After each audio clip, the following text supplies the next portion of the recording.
오늘은 광복절 69주년 특별한 마음으로 지키기 위해서 드리는 주일입니다. 뭐 남들 다 하는 것처럼 뭐 그냥 평범하게 지나가도 될 법한데 굳이 또 민족 독립투사도 아닌데 이렇게 막 두루마기를 입고 또 이렇게 태극기를 들고 대한독립 만세를 또 예배 가운데 외치고 뭐 이런 게 무슨 의미가 있을까 또 그런 생각을 또 어제 해보았습니다. 우리 인생에 저는 가장 중요한 것 중에 하나가 뿌리라고 생각을 합니다. 사람이 뿌리가 없으면 근본이 없는 거고 열매를 맺지도 못하는 겁니다. 역사가 뿌리가 없으면 그 민족의 그 나라의 역사는 절대로 오래가지 못합니다. 그래서 역사성에 대한 깊이를 하기 위해서 많은 작업들을 하고 많은 사람들을 훈련시켜서 어떻게 하면 그 자국민들이 가지고 있는 역사의식과 또 역사적 깊이를 더 풍부하게 할까 사람들이 노력을 합니다. 우리는 부모님이 있기 때문에 여튼 그 부모님의 형태가 어땠던 간에 오늘 이 자리에 우리가 있는 겁니다. 그리고 우리 모국인 대한민국이 있기 때문에 오늘 우리가 아무리 여러분들이 잘났건 못났건 간에 이렇게 이민 생활을 그래도 하고 있는 겁니다. 만약에 나라 잃은 서름을 아직까지도 지속하면서 우리가 이민 생활을 하고 있다 가정해 본다면 그 일도 실제로 어렵겠지만 많은 다른 나라의 역사적 사례를 통해 볼 때 우리는 매우 어려운 삶을 이민자의 삶을 살게 될 겁니다. 그래서 우리는 이게 연결되지 않는 끈으로 아주 멀리 있는 것처럼 느껴지지만 이 조국 대한민국은 늘 우리를 뒤에서 든든하게 뒷받침하는 그런 좋은 유익한 백그라운드 역할을 합니다. 나무의 뿌리는 절대로 땅 위에 드러나 있지 않습니다. 숨겨져 있습니다. 히든입니다. 하지만 이 뿌리에서 영양분을 빨아서 배달해 주지 않으면 절대로 열매가 열리지 않는 겁니다. 마찬가지로 우리 조국에 하나님이 주셨던 귀한 은혜, 또 우리 부모님에게 주셨던 은혜, 우리 삶의 뿌리를 찾아서 고마워하고 감사하고 또 나를 주님께로 인도했던 첫 번째 전도했던 사람이 있다면 또 나를 신앙으로 양육시켜주는데 정말 고마운 은인이 있다면 그런데 영혼의 영적인 삶의 뿌리까지도 오늘 하루 동안 고마워하는 그래서 내 영혼의 광복의 기쁨을 참다롭게 느껴지는 그런 하루가 되기를 주의 이름으로 축복합니다. 그런 가장 큰 국력과 저력을 가진 민족이 제가 좀 전에 말씀드렸던 것처럼 유태인들입니다. 유태인들은 지독합니다. 3,400년이 지났는데 그 은혜를 기억하기 위해서 절대로 잊지 않습니다. 좀 지나치다 싶어서 지금 팔레스틴에서 아주 좋지 못한 모습을 유태인들이 보이고 있긴 하지만 그 지나친 시오니즘이 나타나서 이 세상의 폐해를 보여주기도 하지만 그들은 늘 마음의 조국, back to the 예루살렘, 이 조국에 대한 마음의 뿌리를 가지고 있습니다. 근데 유태인들과 우리가 공통점도 많이 있지만 한 가지 다른 점은 그 유태인들은 어려움을 당하면서도 때로는 남을 괴롭히고 남을 침략한 역사를 갖고 있지만 우리 한민족은 반만년 역사의 유구한 전통을 가지고 있는데도 한 번도 베트남 전쟁 참전한 거 빼놓고는 한 번도 남을 먼저 괴롭히고 침범해 본 역사가 없습니다. 그러면서도 문화와 역사를 지켜온 자랑스러운 한민족입니다. 그래서 우리 민족을 배그민족이라고 부릅니다. 그런 하나님께서 배그민족의 한 국민과 민족의 구성원으로 오늘 이 자리에 있게 하신 그 은혜에도 여러분들 꼭 잊지 않고 감사하는 한 날이 되기를 주의 이름으로 축복합니다. 이렇게 이스라엘 백성에서 그러면 이 최고의 사건, 최고의 감동적이고 감격적인 역사적인 사건이 하나 있는데 그들의 광복절입니다. 이스라엘 백성의 광복절이 언제일까요? 네? 출애굽인데 그 날을 뭐라고? 우리는 광복절이라고 부르잖아요. 네, 그렇죠. 그 날을 패스오버, 유월절이라고 그래요. 지금도 뭐 뉴욕 바닥에서 6월절만 되면은 뭐 한 주일 동안 난리가 납니다. 심지어는 그 유대인이 아닌 사람들도 영향을 받을 정도로 이 유대인들의 6월절은 하여튼 떠들썩하게 지켜집니다. 3,400년이 지난 3,400년 전의 일을 기억해서 지키는 날입니다. 그러면 오늘 먼저 설교를 시작하기에 앞서서 한 가지 여러분들의 질문을 하려고 합니다. 이 출애굽의 이 엄청난 사건이 어떻게 해서 시작이 되었을까? 출애굽은 말 그대로 애굽을 탈출한 사건입니다. 이스라엘 백성이 430년 동안 이집트를 엑소더스, 엑시스를 찾아가 출구를 찾아가지고 탈출한 사건을 출애굽이라고 하는데 이 사건이 과연 어떻게 해서 시작이 됐을까? 지리적인 장소도 있겠고 어떤 정치적인 파워게임에 생각해 볼 수도 있겠고 세계사를 전공하는 많은 역사가들은 당시에 이집트 왕조의 파라오의 이 왕조의 내분이 일어난 이 정치적인 세력 대결 때문에 미처 히브리 민족의 노예들을 관리하지 못해서 도망가 버렸다. 뭐 이렇게 역사적으로 메인스트림에서는 기술하고 있기도 합니다. 하지만 우리는 신앙적으로 또 성경에서 나와 있는 이 근거를 가지고 이 엄청난 출애굽 사건은 어디에서 어떻게 시작된 걸까? 너무 뻔한 질문이기도 하지만 신학적으로는 구약을 열어주는 가장 중요한 열쇠이기도 합니다.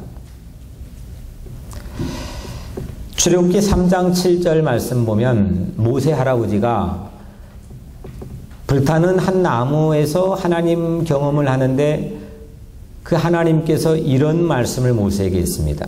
내가 애굽에 있는 내 백성의 부르짖음을 듣고, 이게 모세에게 해준 말입니다. 내가 애굽에 있는 내 백성의 부르짖음을 듣고, 결국 하나님이 일하시도록 하나님 마음을 움직여서 출애굽이 시작할 수 있도록 만든 가장 중요한 모티베이션, 촉발 사건은 뭐냐? 고난받는 이스라엘 백성들의 부르짖음이었습니다. 히브리어로 이 부르짖음을 찾아보면 제아카, 어떤 사람들, 유명한 사람들은 제아카 티올로지를 만들기도 합니다. 여튼 부르짖음, 영어로 crying out, 토해내고 내 삶의 어려움들을 분출해내고 탄원하고 호소하고 기도하고 부르짖는 거예요. 이것이 하나님의 마음을 움직였고 내가 그걸 들었다. 내가 리스닝했다. 그래서 모세 널 부를 거다. 널 가라. 이게 출애굽이 시작하게 된 첫 페이지의 결정적인 사건입니다. 하나님은 고난당하는 자녀들의 부르짖음을 반드시 놓치지 않고 그 주파수를 맞춰서 반드시 그를 정확히 들어주시는 분인 걸 믿으시길 바랍니다. 늘 귀를 열어주셔서 억울한 자들의 신원과 탄원을 놓치지 않고 그걸 반드시 들어주시는 분이라는 걸 믿으시길 바랍니다. 아멘. 네. 출애굽기 이 출애굽 이제 전쟁도 시작할 때 장군이 아니면 최고 통수권자가 전쟁 개시합니다라고 뭐 나팔을 울리든 뭘 선포문을 발표할 거 아닙니까? 출애굽을 개시하기에 앞서서 하나님께서 출격 선포 명령문을 내리는데 모세에게 그 출격 선포문을 내리는 첫 문장에 출애굽기 3장 9절에 보면은 이런 말씀이 있습니다. 이제 가라. 이스라엘 자손의 부르짖음이 내게 달하고, 또 똑같이 반복했습니다. 이제 네가 가야 될 이유는 내가 저 고통받는 고난받는 이스라엘 백성들의 제아카 부르짖음을 내가 들었다.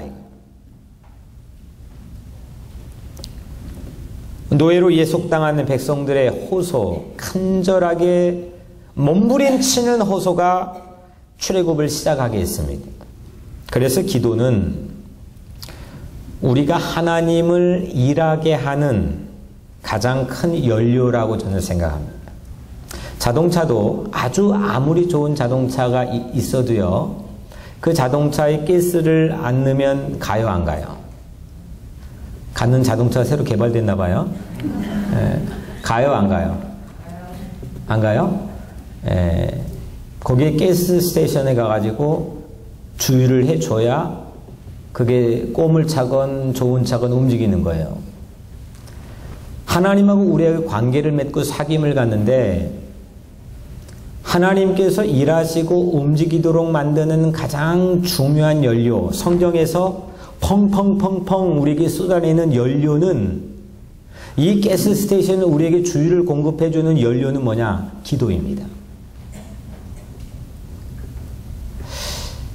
아예 억울한 마음이 있고 아무도 보지를 않았어요. 아무도 알아주지를 않아요. 너무너무 가슴이 답답하고 억울해요. 그런데 그 억울한, 고통받고 고난받고 연약한 자의 위치에 있는 그 하나님 백성의 부르짖음과 기도를 하나님께서는 들으시고 하나님이 일하신다는 거예요. 이게 성경의 출애굽기뿐만 아니라 성경 전반에 펼쳐져 있는 하나님이 우리에게 공급해 주시는 가스 스테이션입니다. 그런데 사람들이 여러분들의 머릿속에 대충 이런 생각이 있는 것 같습니다. 기도하면 몇 %나 들어줄까? 사례를 계산해 봅니다. 우리 교회 보니까 49%. 내가 내 삶을 보니까 67%. 만약에 여러분들에게 100%의 중요하게 융통해야 될 돈이 있는데 100%의 개런티가 되는 은행이 있다고, 여러분들 가기만 하면 돈을 융통해주는 은행이 있다고 가정해 본다면 여러분들 가겠습니까? 안 가겠습니까? 네? 우리 이종민 장님 갈 것 같아요? 안 갈까요? 네. 아무리 저 만날 일이 있어도 캔슬하고 갈 것 같죠? 네. 아무리 중요한 일이 있어도 만약 그 돈이 내 자식의 건강을 위해서 절대적으로 필요한 돈이라고 한다면, 근데 가면 주는 거예요? 그러면 아무리 내 삶의 스케줄이 중요해도요, 그거 접어두고 갑니다. 왜 우리가 기도하지 않느냐? 왜 우리가 부르짖지 않느냐? 확률 게임으로 생각하니까 그렇습니다. 계산을 하니까. 내게 주어져 있는 경험이나 보여지는 세계 안에서 내가 이게 기도하면 몇 %나 들어줄까? 이건 몇 %나 듣고 계실까? 만약에 100%를 이 내 부르짖음을 하나님이 귀를 쫑긋 세워갖고 듣고 있다. 그러면 아마 직장도 안 갈지도 모를 것 같아요. 그렇지 않아요? 솔직히 말해서. 진짜 들어주고 그 융통이를 확실하게 개런티가 된다고 한다면 내 삶의 가장 중요한 스케줄 접어두고요, 그거 하는 겁니다. 이스라엘 백성들의 저력과 국력이 여기에 있는 겁니다. 그들은 메시아의 예수 그리스도를 메시아로 영접하지도 않고 믿지도 않은 어리석은 백성이지만 한 가지만 내가 배울 수 있는 한 가지는 뭐냐? 바로 이겁니다. 그들은 자기 삶의 뿌리에서 오는 영양분을 받을 수 있는 방법을 알고 있습니다. 기도는 확률이 아닙니다. 기도는 믿는 자들이 하는 삶의 가장 숭고한 행동입니다. 꼭 들어주신다는 믿음이 우리를 기도하게 하는 거고, 꼭 들어주신다는 믿음이 하나님이 일하게 하시는 겁니다. 오늘 그런 연료를, 영적인 연료를 듬뿍 채워가지고 가시기를 주님의 이름으로 축원합니다. 아벨이요, 억울한 일을 당했어요. 아벨 얘기 잘 아시잖아요. 우리 지난주에도 나눴어요. 아벨이 어떤 억울한 일을 당했느냐. 오늘 이 성경에는 그냥 들에 있을 때 나오지만 사회 사본이나 다른 사본을 보면 이런 문구가 한 문장에 들어가 있습니다. 들로 나가자. 가인이 동생에게 한 얘기예요. 마음에 지금 분이 있는데 사람들 그리고 이게 좀 공개된 장소에서는 내가 할 수 있는 액션이 아닌 것 같아요. 그래서 아무도 목격자가 없는 들로 동생을 가자 해가지고 데려갔습니다. 그 목격자가 없는 장소에서 형에게 어떻게 죽었어요? 요즘에 한국에서 뭐 군에서 시끄럽던데, 윤일병 사건으로 이 아벨이 어떻게 죽었어요? 맞아 죽었어요. 구타당해 죽었어요. 아니, 내무반에서 자기 어떤 동료에게 그 죽어도 지금 너무너무 그 억울한 죽음이고 온 국민이 떠들썩한 판인데 자기 형에게 맞아 죽었어요. 그것도 이유를 좀 들어가서 알고 보니까 이게 더 참 마음이 공분을 살 일이라고 하는 생각이 드는 게, 아니, 아벨이 자기가 한 일이 잘 되었다는 이유 때문에 맞아 죽었어요. 나는 한 일이 잘 되었고 옆에 있는 형은 그게 좀 잘 어그러졌다는 이유 때문에 형에게 맞아 죽었어요. 이런 억울한 일이 어디 있습니까? 이렇게 죽어도 돼요.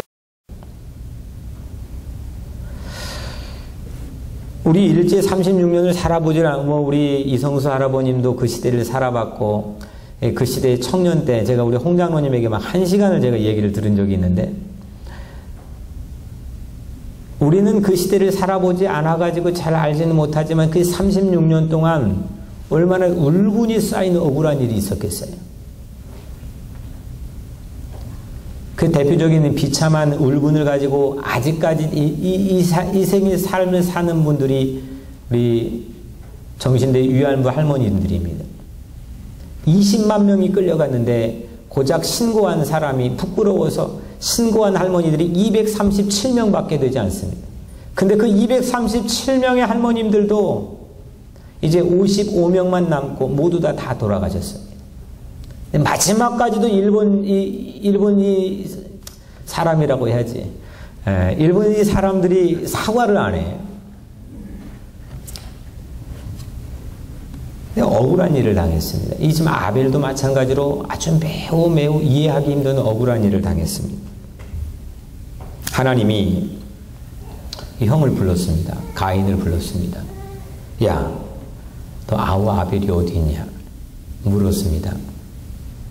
가인이 이렇게 대답합니다. 아니, 하나님, 내가 내 동생을 지키는 돌보는 사람입니까? 아주 파렴치하게 대답합니다.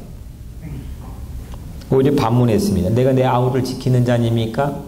아니, 차라리 그냥 모른다고 첫 번째 문장만 딱 하고 말면 괜찮았을 텐데, 아니, 꼭 거기다 덧붙여 내가 아우를 돌보는 케어하는 사람입니까? 덧붙였어요. 발뺌하는 겁니다. 분명 죽여놓고 행방을 모른다고 시치미를 뚝 떼는 겁니다. 이때 하나님이 중요한 아주 이 드라마로 치자면은 아주 중요한 반전을 하나님이 만들어냅니다. 하나님이 10절에 뭐라고 말씀했느냐? 이르시되 네가 무엇을 하였느냐? 야, 네가 뭐 하는지 알아? 네 아우의 핏소리가 땅에서부터 내게 호소하느니라.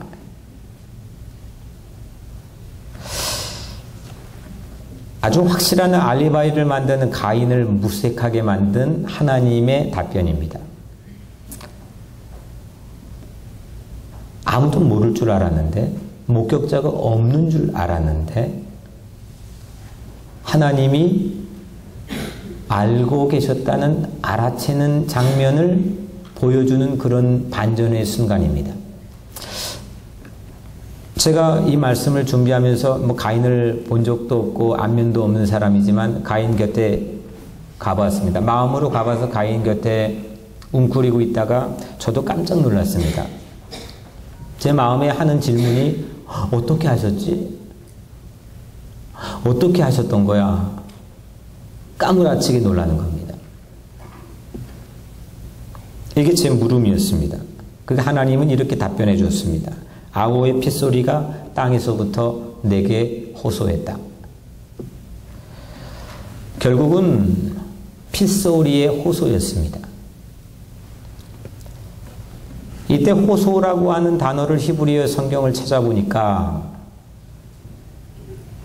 희한하게도 아까 출애굽 사건을 촉발시켰던 이스라엘의 부르짖음, 그 째악하고 똑같은 어원을 가진 조아킴이라고 하는 단어였습니다.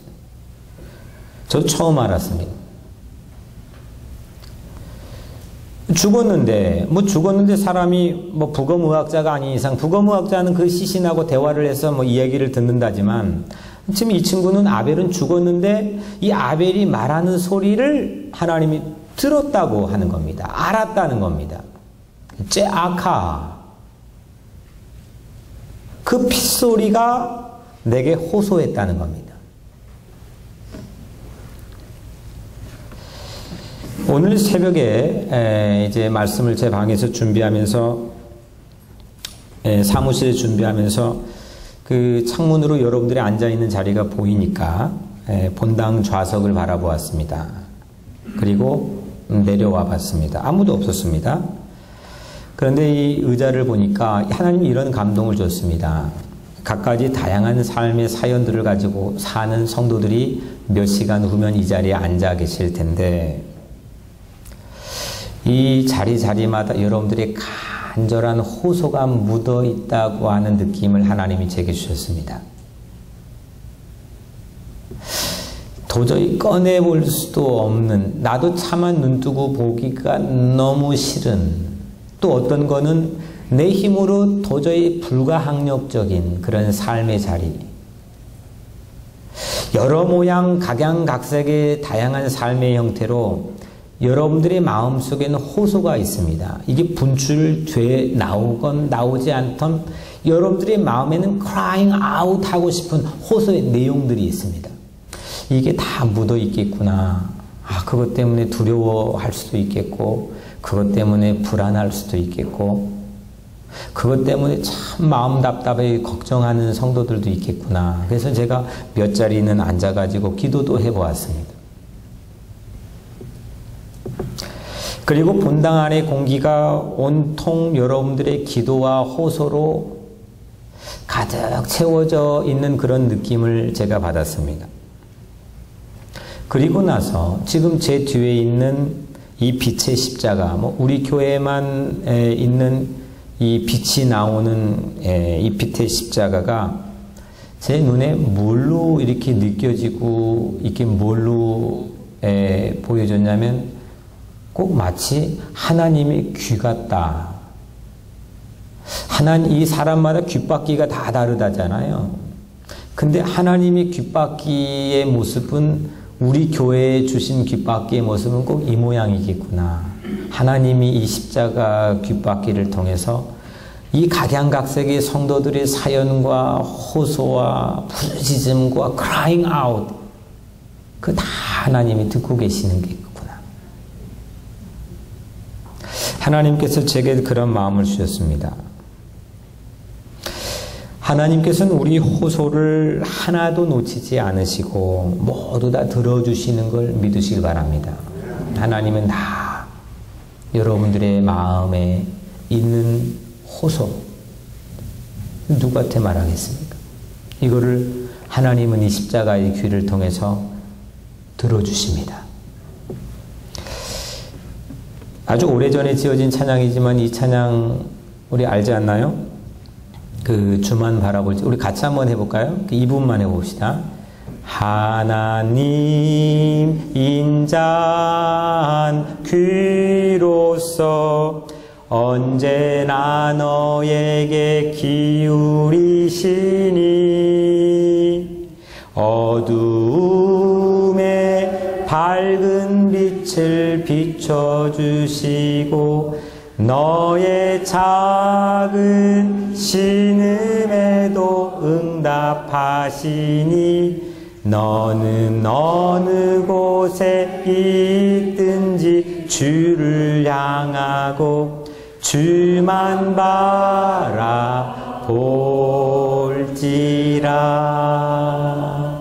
참 좋지 않아요?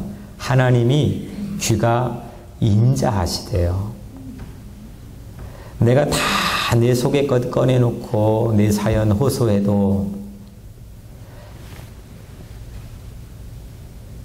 인자한 마음으로 내 사연과 내 스토리 다 들어줄 수 있는 사람이 세상에 어디 있습니까? 세상에 카운셀러 만나러 가면 100불로 뭐 150불씩 내고 만나야 돼요. 분주해가지고 심지어는 내 가족들도 내 얘기 들어주지 않아요.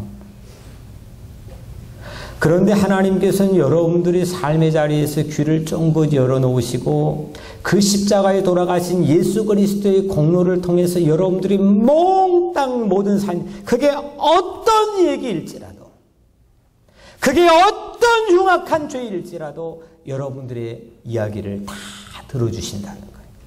하나님의 인자한 귀로서 언제나 기울이시니 어두운 내 마음에 빛을 비춰주시고, 아무리 이거 말할까 말까, 꺼낼까 말까, 갈팡질팡한 내 심정까지도 아셔서 그냥 입에서만 맴맴 도는 그런 작은 내 삶의 신음과 부르짖음에도 귀를 기울여 주시는 분이 우리 하나님이신 걸 믿으시길 바랍니다. 이 하나님하고 내가 소통이 되어 있다면, 내가 그거 확률 게임하지 않고 진짜 믿고 살고 있다면 우리의 삶의 자세가 어떻겠습니까? 결국 우리 인생이 누추해지고 우리 인생이 주눅이 들고 기가 죽어 있는 이유 가운데 하나는 내 얘기를 들어주는 사람이 없다는 것 때문에 아닙니까? 내 물건을 팔아주는 사람이 많지 않고, 내 마음을 알아주는 사람이 많지 않고, 내가 연설을 하고 말을 할 때 이 이야기를 들어주는 사람이 많지 않고, 내가 무엇을 만들 때 이 관심 가져주는 사람이 많지 않다는 것 때문에 사람들이 그것 때문에 행불행을 왔다 갔다 하는 거 아닙니까? 나 하나님은요, 여러분들을 다 들어주신다는 거예요. 얼마나 감사한 일인지 모릅니다.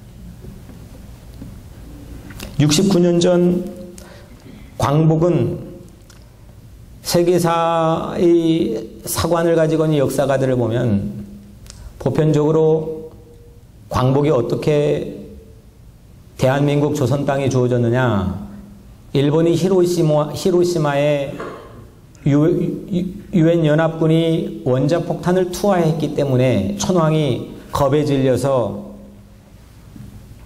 항복을 선언했기 때문에 조선 땅에는 광복이 주어졌다. 이거는 세계 사관의 평가입니다. 저는 거기에 단 0.1%의 양보할 생각도 없이, 협상할 여지도 없이 저는 거기에 전혀 동감하지 않습니다. 성경에 기반을 두고 있는 하나님의 역사는 36년 동안 우리가 알지 못하는 수없는 독립투사들과 독립운동을 했던 신앙의 선배들이 이 독립을 기다리고 부르짖고 이 독립 때문에 목숨을 걸면서 기도했습니다. 출애굽이라고 하는 한 사건을 세계사에서는 그 안에 정치적인 역학관계에서 오는 일이라고 평가할 수도 있겠지만, 하나님의 역사는 그렇게 평가하지 않았습니다. 이거는 이스라엘의 죄악하, 이스라엘의 그 고난받는 자들이 부르짖음을 통해서 하나님이 일하시기 시작했다. 이게 그들의 역사적 평가입니다. 여러분들의 생각은 어떻습니까? 저는 우리 각자의 인생을 바라보는 평가도 달라야 된다고 생각합니다. 저는 이런 역사인식에 협상할 생각이, 양보할 생각이 단 0.1%의 눈꼽만큼도 없습니다. 아무리 세계 최고의 석학의 역사가가 와도 타협할 생각이 없습니다. 왜냐하면 이 세상의 주권자이신 하나님께서 일하시는 역사이기 때문입니다. 우리 민족의 수많은 신앙의 선배들이 36년 동안 호소하고 기도했던 그 입과 하나님의 그 인자하시고 넓으신 하나님의 귀가 연합해 합작해가지고 만든 작품이 저는 광복이라고 믿고 있습니다. 아멘. 여러분들의 인생의 영혼의 광복도 마찬가지입니다. 죄악의 사슬에 묶여 옴짝달싹 못하게 죄의 노예가 되어 살아가는 우리들에게 광복을 주신 하나님의 놀라운 은총은 우리 각자의 삶이 죄 때문에 고통당하는 이 부르짖음, 그걸 들으시고 예수 그리스도의 독생자를 세상에 보내신 하나님의 이 놀라우신 십자가의 귀를 통해서 우리에게 인생의 영혼의 광복이 주어진 줄 믿으시길 바랍니다. 다윗이 지은 시들을 살펴봤습니다. 시편 18편 6절에 내가 환난 중에서 여호와께 아뢰며 나의 하나님께 부르짖었더니 그가 그의 성전에서 내 소리를 들으시며 그의 앞에서 나의 부르짖음이 그의 귀에 들렸도다. 하나님이 신체를 등을 본 모세도 있고 하나님 발등상이라고 고백하는 마태 기자도 있고 하지만 하나님이 이 신체를 다 봤다고 하는 사람도 없을 뿐만 아니라 그거를 접근해 본 사람도 없습니다. 하지만 다윗만큼은 하나님 귀에 가장 지근거리 접근해서 하나님 귀를 탐독하고 연구한 하나님의 귀의 최고의 전문가가 다윗입니다. 내가 부르짖었더니 환난 중에 부르짖었더니 하나님께서 귀를 열어 들어주셨도다. 그것뿐만이 아닙니다. 시편 34편 15절 여호와의 귀는 그들의 부르짖음에 기울이시는도다. 여호와의 귀는 광대하시다는 겁니다. 시편 116편 1절 2절 여호와께서 내 음성과 내 간구를 들으심으로 내가 그를 사랑하는도다. 그의 귀를 내게 기울이셨으므로 내가 평생에 기도하리로다. 아멘. 다윗은 하나님의 귀를 신뢰했습니다. 귀를 신뢰하지 않으면 절대 그 사람에게 내 마음을 털어 말하지 않습니다. 물론 그러다가 믿는 도끼에 발등 찍히는 사례들이 우리 이민사회에서 적지 않게 있긴 하지만 여하튼 내가 그 상대의 귀를 신뢰할 때에 내 마음의 소통의 길을 열게 됩니다. 하나님과의 관계도 마찬가지입니다. 하나님의 귀는 신실하십니다. 하나님의 귀는 인자하신 걸 믿으시길 바랍니다. 오늘 이 다윗처럼 하나님께 호소하세요. 하나님께 마음껏 부르짖으세요. 이 교회 예배당 안에 여러분들의 가정의 모든 공기가 그 하나님을 향한 호소와 부르짖음의 공기로 가득 바뀌어지기를 주 이름으로 축원합니다. 이렇게 수천 년이 또 흘렀습니다. 아벨이 그렇게 죽고 아벨의 소리가 하나님의 귀에 들려서 수천 년이 흘러가지고 히브리서를 쓴 AD 60년경까지 이르렀습니다.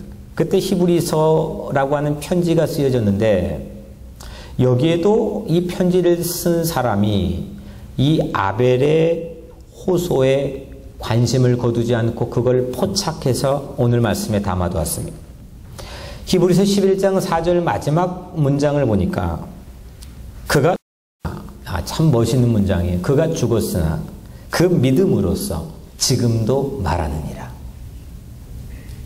이 창세기 4장에서 아벨의 핏소리가 하나님께 들려졌다는 것은 사건 현장의 직후에 사건을 검토하는 현장의 직후에서 들려졌다는 건데 이건 몇천 년이 흘러내린 이 상황에서 지금 아벨이 죽었는데 그 믿음으로써 지금도 말해지고 있다고라는 이 기록을 오늘 말씀을 통해 우리가 읽었습니다.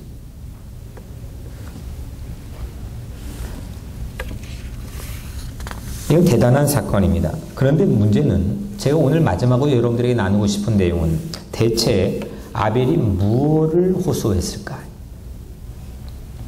어떤 내용을 아벨이 하나님께 말했을까? 호소했을까?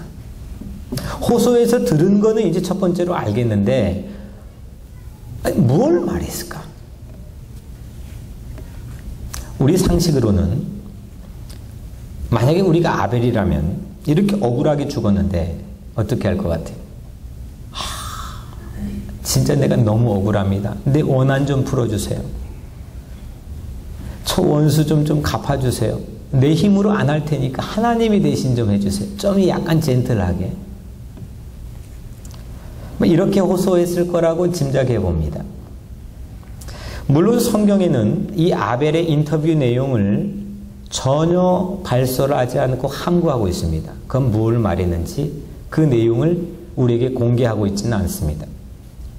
하지만 몇 가지 성경의 근거를 가지고 이 아벨의 히든 보이스, 숨겨진 말을 다시 복구를 해서 재현해 보려고 합니다. 먼저 첫 번째, 하나님은 가인을 죽이지 않았습니다. 분명히 살해를 한 죄인인데 가인을 죽이지 않았습니다. 도리어 하나님은 가인에게 뭘 줬죠?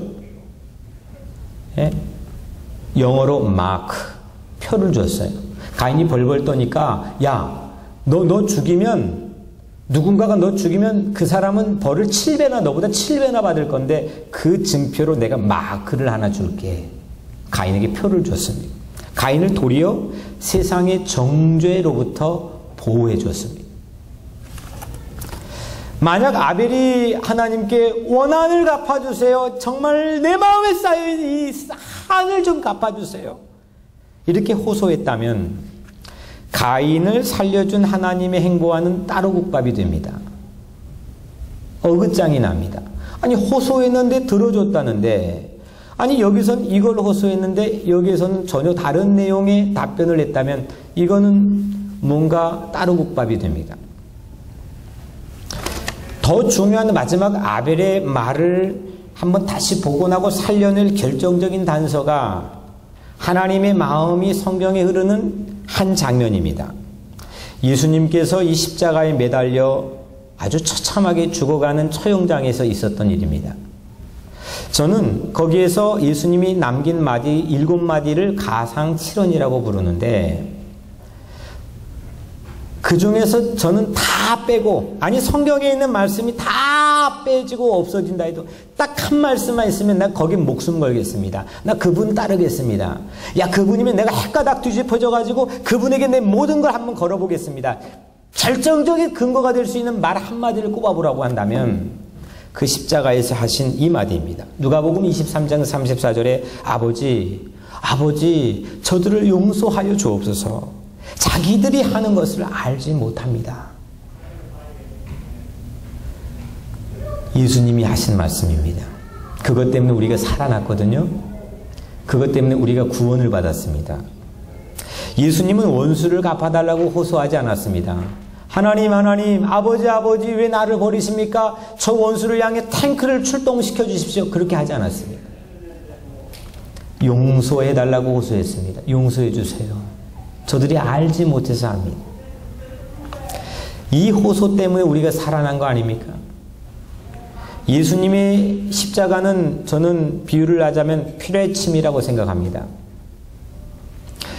하늘에서 번개가 떨어질 때 피뢰침이 있으면 어떻게 돼요? 우리 장로님 댁에도 얼마 전에 높은 언덕에 있고 오래된 집이라 피뢰침이 없어서 번개가 쳐서 큰일이 날 뻔했는데 집에 가보니까 천장에 구멍이 크게 뚫렸어요. 피뢰침이 있으면 어떻게 돼요? 그 피뢰침이 떨어진 곳만 번개가 땅으로 선을 따라서 흘러가고 주위에는 벼락이 절대로 떨어지지 않습니다. 마찬가지로 우리는 모두 다 죄값을 받아야 돼요. 하늘에서 수십 개 수백 개의 번개들이 내 인생을 쳐도 할 말이 없는 그런 사람들입니다. 그런데 이 모든 죄값이 십자가에서 하나님 저들이 알지 못해서 그럽니다. 저들 용서해 주세요. 그러면서 연약하고 무력한 모습으로 우리 죄를 대신해 죽어간 그 예수의 메시지 때문에 우리에게는 벼락이 떨어지지 않았습니다. 우리에게는 사망이 쏠 수는 있지만 우리 사망이 우리를 이기지 못한다고 바울이 고백했습니다. 그래서 예수 그리스도의 십자가는 우리 죄를 대속하는 피뢰침입니다. 그리고 그 피뢰침이 되어주셔서 히브리서에서 말씀한 것처럼 우리의 대제사장이 되어주신 겁니다. 대제사장이 뭐 하는 일인지 아십니까? 그냥 지성소에 들어가서 피뢰침 역할을 하는 거 아닙니까? 거기서 죽어나올지도 모르고 벼락 맞을지도 모르는데 그거 각오하고 백성들이 온 죄를 가지고 그 지성소에 1년에 한 번 들어가는 사람인데 그 워킹을 하지 않으니까 예수님께서 이 땅에 오셔서 우리 영원한 대제사장이 되어주신 거 아닙니까? 기독교의 최초 순교자인 스데반도 같은 말을 남겼네요. 사도행전 7장 60절 그가 돌에 맞아가지고 막 피투성이가 되어가지고 죽어가는데 그 스데반이 이렇게 고백했습니다. 주여 이 죄를 그들에게 돌리지 마옵소서. 원수를 용서하는 말입니다. 원수의 생존을 염려해야 하는 그 말들이 저 원수를 서바이브를 걱정해준 이 말들이 저는 기독교의 명맥을 유지시켜주는 가장 명언이라고 생각합니다. 우리 기독교의 힘은 여기 있는 겁니다. 저는 괜찮아요. 용서해 주세요. 죄를 용서해 주세요. 이런 근거를 가지고 분명히 아벨도 하나님에게 그런 신원과 탄원을 하나님께 드렸을 겁니다. 아벨의 성서에 기록되지 않는 히든 보이스를 이런 근거와 하나님의 마음을 빗대어서 다시 복원해 재현해 본다면, 감히 그래 본다면 이러지 않았을까 싶습니다. 하나님, 아벨이 말입니다. 하나님, 제 예배는 물론 제 허물 때문에 드리기도 했지만 가인 형을 위해서 드리는 의미도 담겨 있습니다. 제발 형을 용서해 주세요. 아벨의 핏소리 호소를 듣고 하나님은 가인에게 생명의 표를 주었습니다. 예수님의 핏소리 호소를 듣고 하나님은 우리에게도, 여러분들 각자 자신에게도 구원의 마크를 주신 걸 믿으시길 바랍니다. 천국의 티켓이 내가 잘나가지고 주어진 게 아니라는 겁니다. 여러분들 밖에 나가서 높은 자리에 올라가고 돈 많이 벌어가지고 공부 많이 해가지고 천국 티켓을 얻는 사람이 세상에 한 사람도 없다는 겁니다. 어떻게 얻을 수 있느냐? 우리의 피리침이 되어주셔서 사망의 번개와 벼락을 온몸에 맞고 그냥 무력하게 죽어가면서 우리 죄를 용서해달라고 대속해 주신 그 예수님의 십자가 때문에, 그 예수님의 십자가의 보혈 때문에 우리에게 생명의 마크의 구원의 표를 우리에게 주신 것입니다. 이제는 우리가 이 표딱지를 세상에 나눠줄 때입니다. 중세시대에 아주 타락한 사제들이 교회 성전 건축 헌금을 만들기 위해서 면죄부를 판매하며 그걸로 천국 갈 수 있다고 호도했지만, 그런 전통을 아직까지 캐톨릭은 가지고 있지만, 말씀으로 갱신한 이 개혁교회의 전통은 이제 우리가 이 땅의 대제사장이 되어서 세상에 나가서 그 표딱지를 우리가 나눠줘야 될 차례입니다. 한 사람에게라도, 내 인생 살아가는 순간에 한 사람에게라도, 그게 10사람으로 100사람으로 되면 더 좋겠지만, 내 가장 옆에 있는 내 아내, 내 남편, 내 가족, 내 자식, 내 부모에게라도 그런 마음을 실천할 수 있는, 워킹할 수 있는 창을 여러분들 만드시기를 주 이름으로 축원합니다. 지난주 위안부 할머니 헌정 공연에 갔습니다. 봉선화라는 연극을 봤습니다. 제 곁에 권사님 두 분이 함께 관람했는데 막 그 울음을 삼키느라고 정말 혼이 났습니다. 집에서 돌아와 위안부였던 이용수 할머니를 소개한 고성국이 만든 빨간 의자라는 다큐를 봤습니다.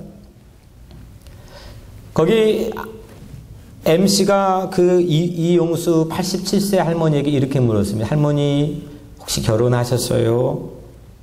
할머니가 결혼은 무슨 못한 게 아니라 안 한 거지. 나는 조선반도의 딸인데 나를 그 일본 군인들의 방에, 그러면서 두 손으로 얼굴을 부둥켜 그 87세 할머니가 어떻게 해요? 나를 15세에 멈춘 내 인생을 돌려주세요. 그 87세 세상에 오만 가지 험한 세상 다 경험하고 무디어진 그 할머니가 그 소녀의 모습으로 어떻게 해요? 15세에 멈춰버린 내 인생을 돌려주세요.